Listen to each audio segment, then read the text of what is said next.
All right. Okay. That's great. Okay. Should we try that again? Okay. So in case you were driving under a bridge there and the radio signal faded out, let's try this again. This is FLASA Distance Education, grade NBV3E, grade 11, Native Studies, Beliefs, Values, and Aspirations of Aboriginal Peoples in Contemporary Society. I'm Pete, and I'm your teacher. And yeah, when you drive under a long tunnel area, your radio signal goes out. You can't hear anything. All right, well,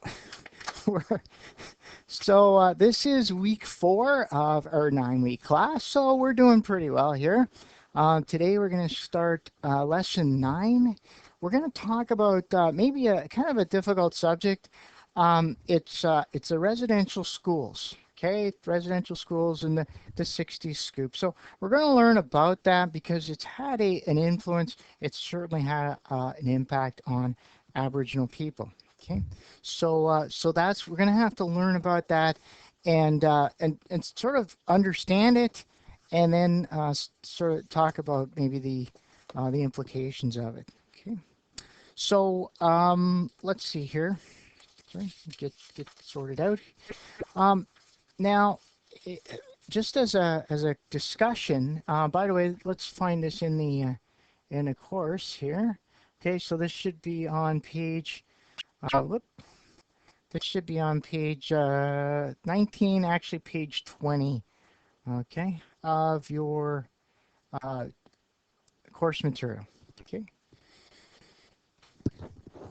So I guess my first question is, maybe you yourself attended residential school? Do you know someone that attended a residential school? Um, and it's sort of, how do people that you know feel about residential schools? Okay. So we're actually going to talk about that a little bit more in the course material, but just, talking about what do you know to begin with. Okay, so do you know someone who attended a residential school? Because I do know people who attended residential schools, and as you can imagine, the opinions about those schools are mixed, right? Because I know they've been in the news, and there was an inquiry, and there was quite a bit of negative opinions about the experiences of people in residential schools.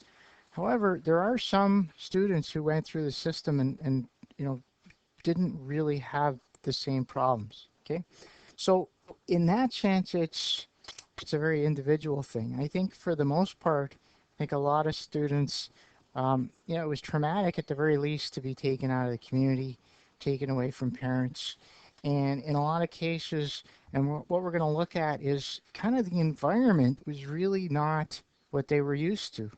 Right? We talked about worldview, and we talked about identity, and certainly, if we look at the residential school system, um, one of the goals of it was pretty clearly designed to change people's worldview and identity.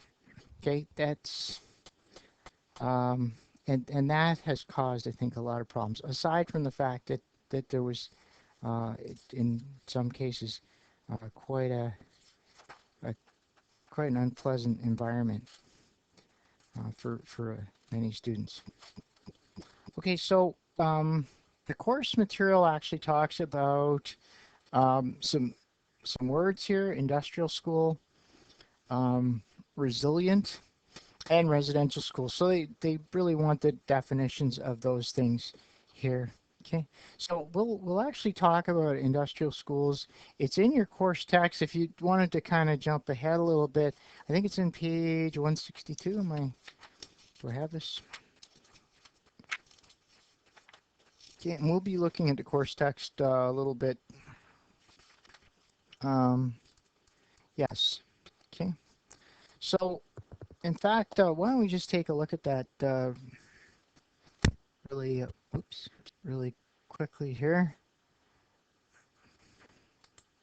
Okay, so this is the industrial day school. We got it right here. Zoom in a little bit.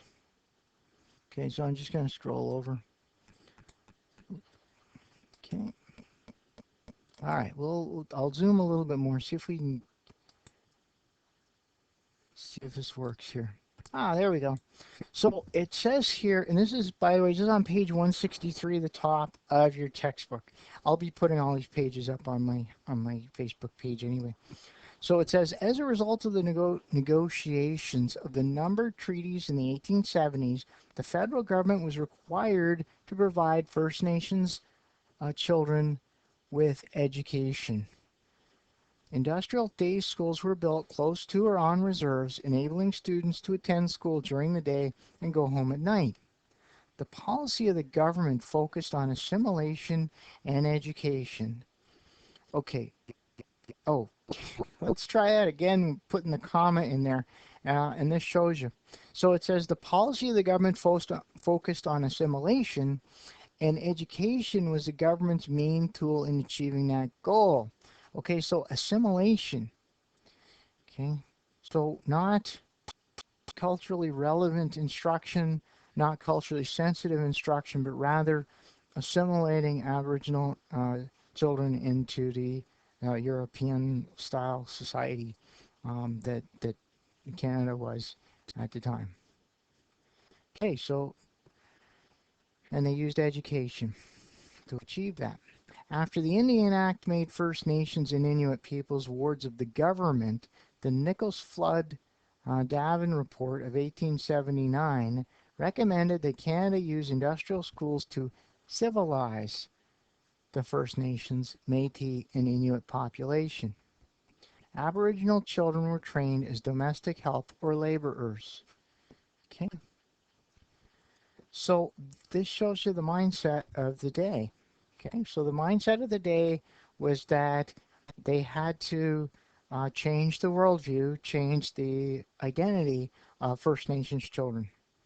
Okay, because it didn't match theirs. Okay. So, so that kind of gives you an idea of what was happening then. Okay. Now we could actually the course text talks about residential schools, but it actually um, it actually talks about it in here anyway in the textbook. So in the middle of page 163 talks about residential schools. It says, in contrast to the industrial day schools, residential schools were much more widespread and in operation much longer. From the mid 1800s to the 1990s, generations of First Nations, Métis, and Inuit children attended residential schools. In many cases, the schools were hundreds of kilometers away from the child's home, family, and nation. Students were away from home for months or years at a time. Okay. Residential schools were part of the government's plan of assimilation through education. So there you go, assimilation again. In later chapters, you will study the residential school system in terms of justice and reconciliation. In this chapter, to look at how experiences in residential schools affected the identities of First Nations, Métis, and Inuit peoples, we must first explore the background of the schools, the experiences of survivors, and the legacy of strength and resilience among Aboriginal peoples in Canada. So resilience. Okay, so there it is. Um, so, okay. So let's go back to the course material. So they give a little bit of background in the residential school systems. Um, and it says here, this is on page 20 of the Unit 2, Lesson 9. It says the origins of the native residential school system predate Confederation and in part grew out of Canada's missionary experience with various religious organizations. The federal government began to play a role in the development and administration of this school system as early as 1874, mainly to meet its obligation under the Indian Act to provide an education to Aboriginal people, as well as to assist their integration into the broader Canadian society. So you see from that, what they're basically saying is that the federal government in 1874 understood that its obligation to educate Aboriginal people, but it saw that education is also changing their worldview and their identity to match that of Canadian society at the time, which was really basically a European society. Okay, English and other Europeans. Okay, French. The term residential school generally refers to a variety of institutions which have existed over time, including industrial schools, boarding schools, student residences, hostels, billets, and residential schools. These schools were located in every province and territory except New Brunswick and Prince Edward Island. It is estimated that approximately 100,000 children attended these schools over the years in which they were in operation. The last federally run residential school in Canada closed in Saskatchewan in 1996. Now, and this is really the thing, okay? So, you know, it's one thing for the government to try, maybe in a well-meaning but misguided way to change people's identity, right? To change people's culture, to change, their worldview. Okay, that you can say, well, they didn't know any better. But here's the part that's really very, very difficult. Okay, it says in recent years, individuals have come forward with personal and painful stories of physical and sexual abuse at residential schools. The hearings of the Royal Commission on Aboriginal Peoples uncovered many such personal accounts.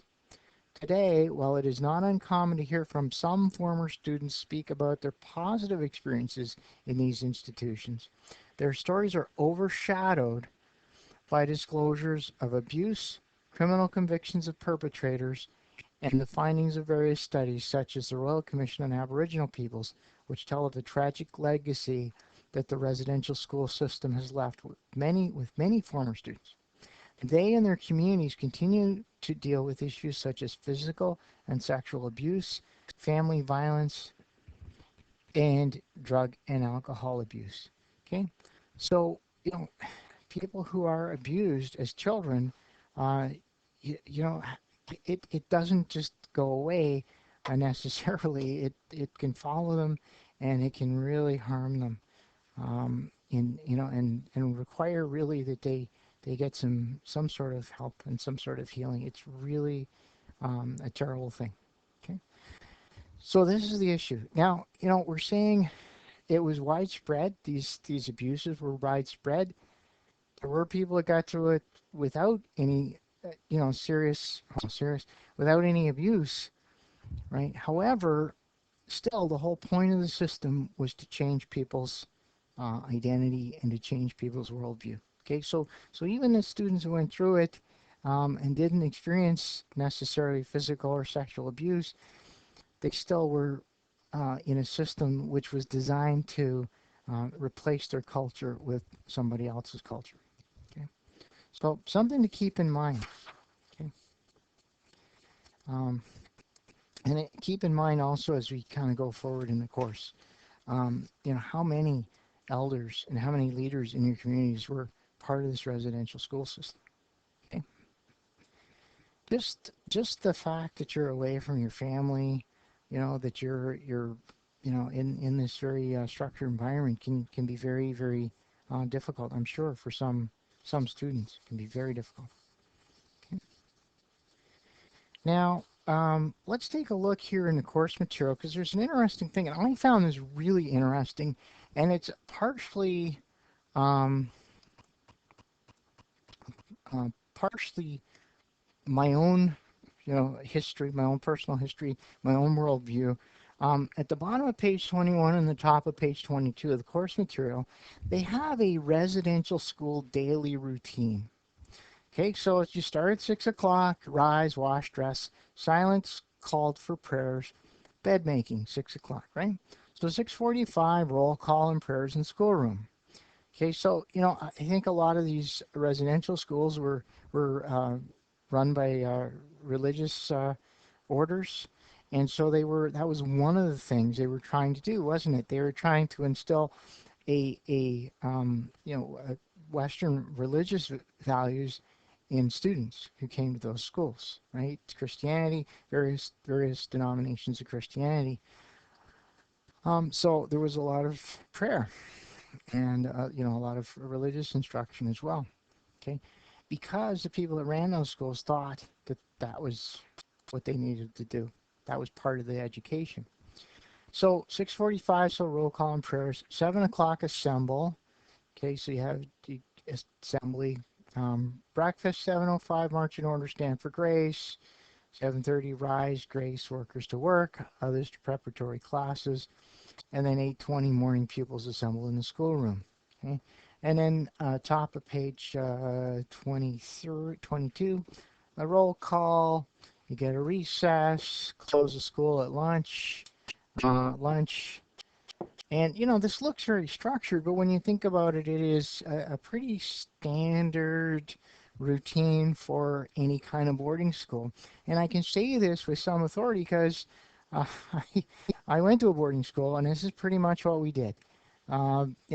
Less prayers and more play for sure. So that's a serious difference, right? But even things like when they talk about workers working, we all had our little duties or little jobs, hall monitors, different things.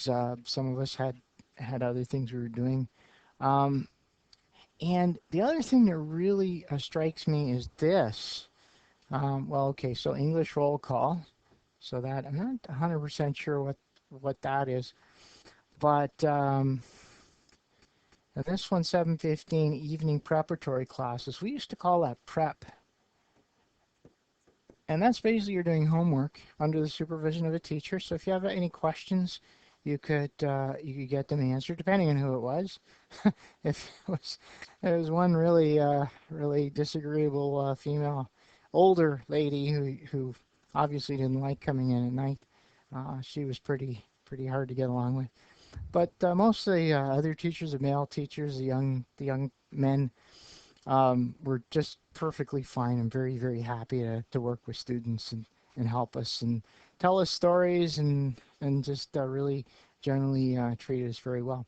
But that prep that I used to do at boarding school served me well all my life because basically you go home and if you have homework to do, you do it. Right now, how many students in school even do homework? Right? And but so for me that was a really good thing, right? Now, having said that, this and being thousands of miles away from home is a very different thing. Okay, being outside of your culture is a very different thing. Having your worldview change is a very different thing. Okay, so it's even though the schedule looks familiar to me, the actual the way I saw it is very different than an Aboriginal student would when they came from their community. Because for me, no one was trying to change my worldview. I already had that worldview, so it was fine. Okay, maybe yeah, just so here's the thing. Um, it's a very structured environment. If I asked you a question here about this routine, how would this daily routine have compared to the routines of children back in their home communities? Okay, that's right. So how would this have looked, you know, to a young person who was used to living in their First Nation? Okay, very much, and especially early on when um, most Aboriginal people were still, making their living from the land, were getting their food from the land. Okay. Very, very strange thing to have all this structure, right? Where you're going to do certain things at the same time every day and not allow, nature to determine what you're doing and when you're doing it. Um, and then, of course, I think I've already tipped my hand here, but to whose worldview does this schedule belong? Right? Well, obviously, it's a European-centric worldview, right? It's a worldview of people who believe that hard work is good for kids. We now know we know that kids need to play.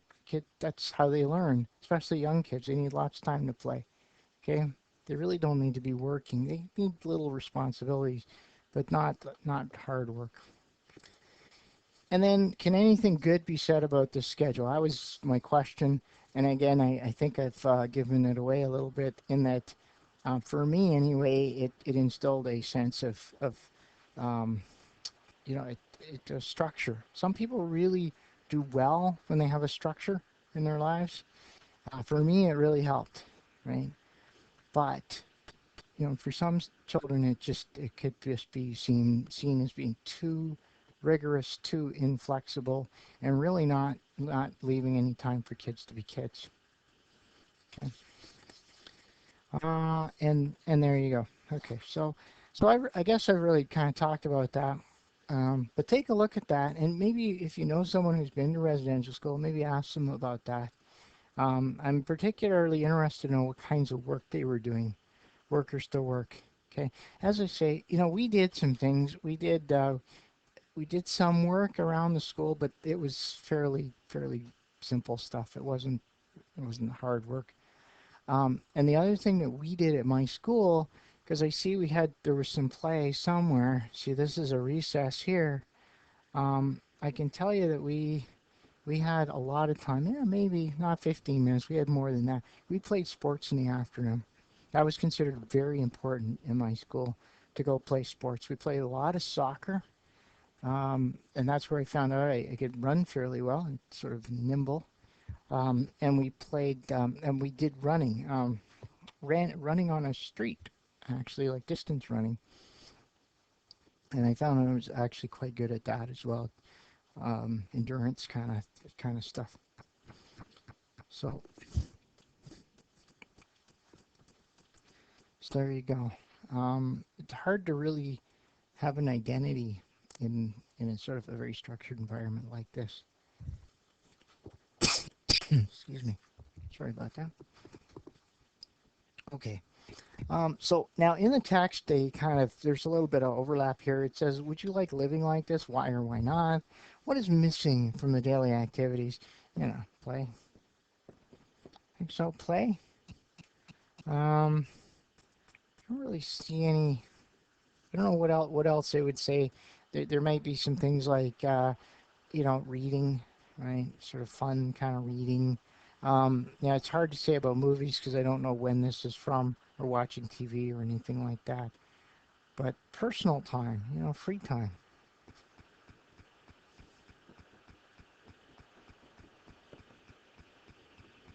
Okay, so that is important to a young person that they have free time, maybe supervised free time, but stuff where they can do their own projects and things like that.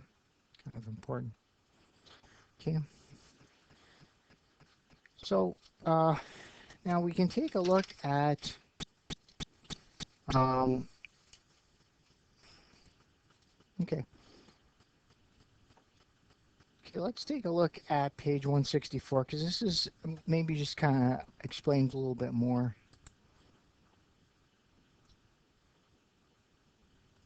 Okay, so this is page 164 of the course text. And it says residential schools affected virtually every First Nation, Métis, and Inuit community in Canada in the first half of the 20th century. Almost 75% of children between the ages of 7 and 15 attended residential schools. In many cases, parents tried to keep their children at home or hide them, but the RCMP could forcibly remove children and arrest the parents. In 1892, the federal government made formal arrangements with Anglican, Catholic, and Methodist and Presbyterian, Catholic, Methodist, Presbyterian, and United churches to run residential schools, paying them to manage day-to-day operations. However, the funding was inadequate, leaving schools with too few supplies and in poor repair. Lack of proper food and clothing, along with cold and unhygienic conditions, made disease and death common. Many children died while at residential schools. Oh boy. And the schools were known for a very high rate of tuberculosis. In the 40s and 50s, the federal government took full control of residential schools. Okay. So now they talk about the experiences, and we've looked at the schedule. So with that schedule in mind, let's see what the what the experiences were like. Okay, it says each school day usually began with morning prayers. Classes were followed by an afternoon of tasks such as farming or sewing clothing. English or French was the language of instruction, and Aboriginal children. Oops. Okay, and Aboriginal children. What?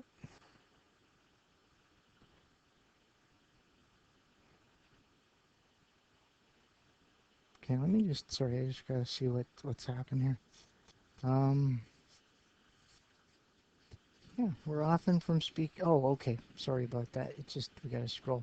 We're often prevented from speaking their own language. So Aboriginal people, children, were often prevented from speaking their own languages. Okay, this is really, again, what were they trying to do? They were trying to make the students either speak English or French, and that's it. Okay. And so they were prohibited from speaking their own languages. So imagine if they've been to residential school when they're 7 years old, 8, 9, and then they go home, right? How are they going to speak to their parents? How are they going to speak to to the elders, to their grandparents, to the wisdom keepers? Okay. So this has a profound effect on a student, right? So they've, um, they've really been changed. Even if they didn't have any serious problems with being abused at the school, in a way, they were still abused by having their culture torn from them. It says even if they did not know English or French, they were sometimes punished for speaking their first language. Cultural practices were often ignored or even banned. For most students, lessons did not reflect the beliefs and values of First Nations, Métis, and Inuit peoples. And then, and I think they talked about this in the course material as well. It says while some individual students had positive experience with kind, supportive teachers at the schools, and some communities had asked for schools to be built so that their children could be taught skills considered useful for success in the broader Canadian society, many children faced cultural, psychological, physical, and sexual harm. Many residential school survivors have testified about sexual, physical, and psychological abuse at the schools. Most children did not receive the emotional and cultural support they needed as they grew up. Okay, so that's the the the really the crime there, isn't it? Okay, now again we could say that the government, that the religious institutions that ran these schools in the day, you know, they thought they were doing the right thing. Okay, they had to know that the sexual, physical, and psychological abuse was wrong. Okay, but all the other stuff, maybe they thought they were doing the right thing. Okay, if we take a look at the bottom here, at this picture.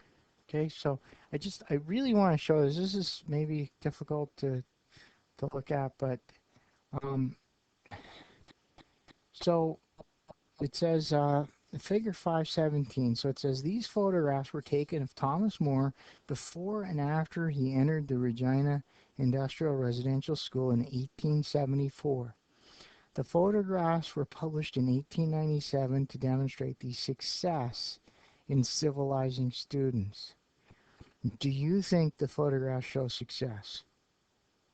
Discuss how the process of creating these images might have affected the identity of Thomas More. So, can you imagine? So, he's, he attends school wearing his finest outfit, right? And they turn him into basically a young English boy, right? And they consider this the suit to be a success. Hmm. So there you go. But 1874. So they took him from what he knew, right, and made him into what they knew. But here's the thing: he has to go back to his community, right? So he's going to go back, and these clothes that aren't even right for living in the North. They aren't right for his culture. They aren't right for his community. And there's a lot of stuff he's supposed to learn between the age of 7 and 15 that he doesn't learn at the school. Right? There's a lot of things about living in the communities, living on the land, making a living as an Aboriginal person that he doesn't learn. Okay, so this is the context of residential schools. Okay? And here, sort of near the bottom of this paragraph of 160, page 165, it says, in the residential schools, many children were forced to deny what they learned and valued at home, an experience that undermined the very core of their identity. Okay, so this is what we're talking about. Okay, so not an overt abuse, right? Not someone sat down and said let's abuse these kids. What they sat down and said was let's civilize those kids. And when I say civilize, it's in sort of double quotes because it was their the people that ran these schools. That's what they thought the students needed. Okay, very damaging misunderstanding. Okay, okay. Okay, so let's read this quote from Ashley Quinn. This is on page 166 of your textbook.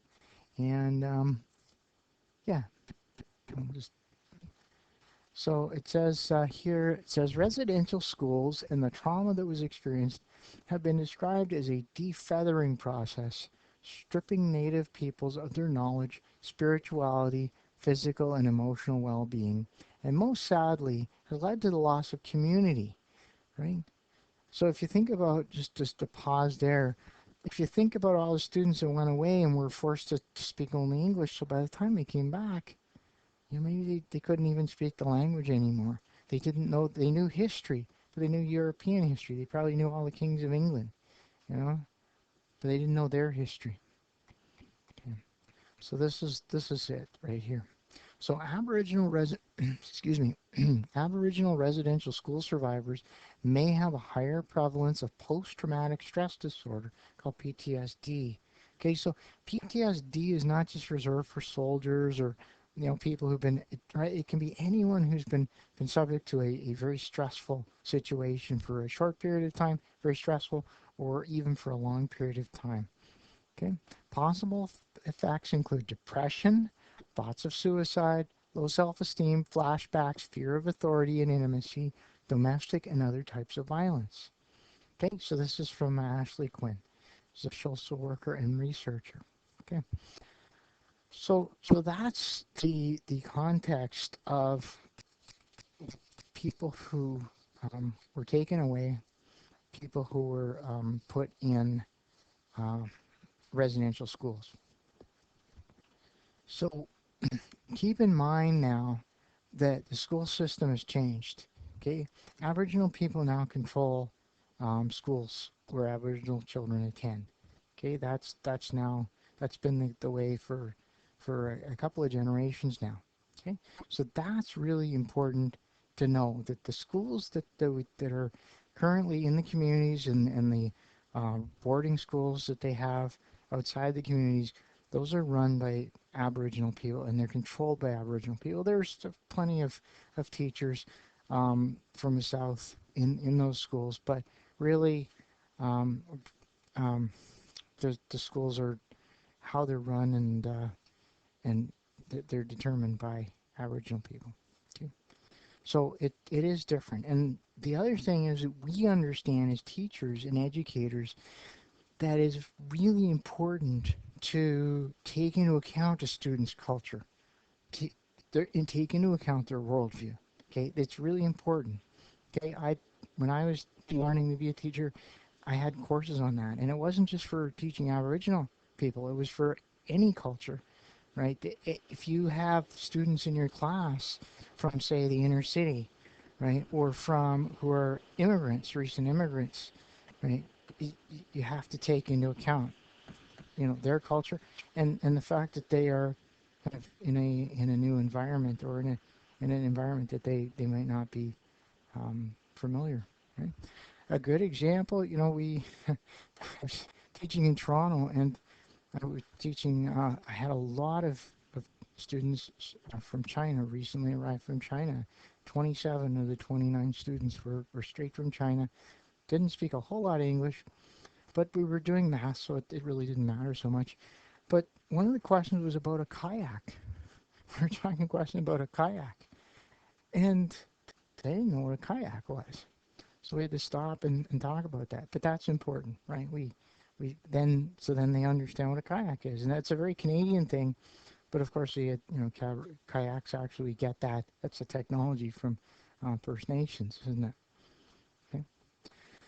So so this is really important to understand that modern schools are quite different.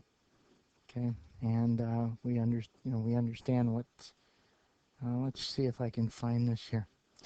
Okay, so we will. Okay, we're getting low on time here. It's gonna be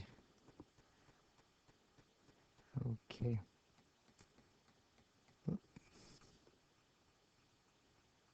Okay, just trying to find the. Okay, whoops. All right. Well, I didn't mean to go that far.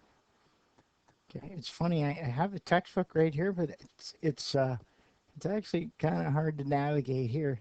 Um, I don't know what I've done. I think I'm on the wrong page. Yeah, when you're standing so close to it, it's kind of hard to navigate. Okay, now I think I know where I am. Okay, I think we're going to come back to one of these pages a little further on. So here we go, present day school experiences. So just to kind of put a little bit of context, and then we'll wrap it up right there tonight. It says you read again about education in chapter 9, but well, that's in the textbook. Um, but we will look at Aboriginal roles and responsibilities in present day school experiences. Think about the things you learn in school. You gain knowledge about the world around you, which helps you understand your place in the world. You learn how to express yourself about civic duties, history, perspectives, and critical thinking. Critical thinking, like um, questioning the course text that we're taking. Um, you may also figure out what you are interested in and what you want to pursue in life. Now imagine that you are studying the history of your culture, but it has been written by people who are not of your culture. Yikes. Imagine when your culture is brought up in class, it is depicted in a negative way or as extinct. How would you feel about yourself? Would this education help you understand who you are? So then it goes on to say that First Nations children in Ontario have been attending public schools for a very long time, including during the time of industrial and residential schools. Most First Nations have their own elementary schools, and those that do not send their children to school nearby. So if the nation doesn't have a school, then there's usually one pretty close. Okay. All right. And then here we go. To attend high school, students may still travel back and forth daily or make arrangements to live with a family in a town with a high school. And then there are also boarding schools as well. Okay. So they're talking about the current situation. Okay, so it is certainly better. Almost all students attend elementary school in their communities, and that's important. For those kids to be there. In the very early years, so they're very close to their families. They can speak their language. I know there are immersion programs in some schools, in some communities, and in general, things have certainly improved quite a bit. Okay, so what we'll do when we come back next time, we're going to take a look at a bit more about the residential school system. We're going to talk a little bit about healing, and we're going to talk about the 60 scoop, which is sort of another bit of rather unpleasantness on the part of the authorities. Okay, so and I know this is maybe not a pleasant topic, but it's very important to understand the history And so because then you can understand some of the elders, some of the leaders of your communities, you can sort of understand some of the stuff that they went through. All right. So we'll come back and we'll wrap this up next time. And yeah, thanks for joining us today. Bye now.